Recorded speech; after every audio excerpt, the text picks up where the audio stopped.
Friends, Thursday morning இன்றைக்கி பிரம்ம முகூர்த்த விளக்கு 7வது நாள். என்னோட டே 4 o'clock எப்பவும் போலயே ஸ்டார்ட் ஆயிடுச்சு.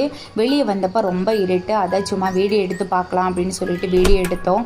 4:55 விளக்கு போடணும், பிரம்ம முகூர்த்த விளக்கு அப்படின்றது எனக்கு கட்டாயமாக நான் பண்ணிவிடுவேன். அதுக்கு மேலே போகாது. பிரம்ம முகூர்த்த விளக்கு போட்டதுக்கு அப்புறம் தான் பாட்டு கூட போடுவோம். ஏன்னா அது கூட டைம் போகக்கூடாது அப்படின்னு சொல்லிட்டு எப்படியா இருந்தாலும் எப்போ எந்திரிச்சாலும் அந்த 4:55 வந்துடும். மணி அடித்து சாமி கும்பிடும்போது என்னதான் இவ பண்ணிட்டு இருக்கான்ற மாதிரியே நம்ம பெட்டு பார்த்துட்டு இருந்துச்சு ஷீரோ. எப்பவும் போலயே பாப்பாவை கிளப்பிச்சு. பாப்பா கொஞ்சம் வெள்ளன இன்னைக்கு ஸ்கூல் கிளம்பிட்டான். வெண்பொங்கல் தான் வேணும்னு சொல்லிட்டு நேற்று ரெசிபியெல்லாம் பார்த்து வச்சு இன்னைக்கு வெண்பொங்கல் ரெடியாக வச்சாச்சு. வெளியே இறங்கும்போது ஸ்கூலுக்கு ரெடியாக வெளியே இறங்கும்போது ஷீரோ கொஞ்சம் நேரம் விளையாடுவா. அவள் விளையாட்டெல்லாம் பார்த்துட்டு அப்புறம் தான் பாப்பா வண்டியில் ஏறி உட்காந்துருப்பா. ஸ்கூலில் பாப்பாவை விட்டுட்டு அப்படியே பூ மார்க்கெட்டில் போய் பூ வாங்கிட்டு வந்தோம். நம்ம விலைக்கு ஏற்ற மாதிரி பூ ஜெமந்தி மட்டும்தான் இருந்துச்சு, அதை வாங்கிட்டு வந்தாச்சு.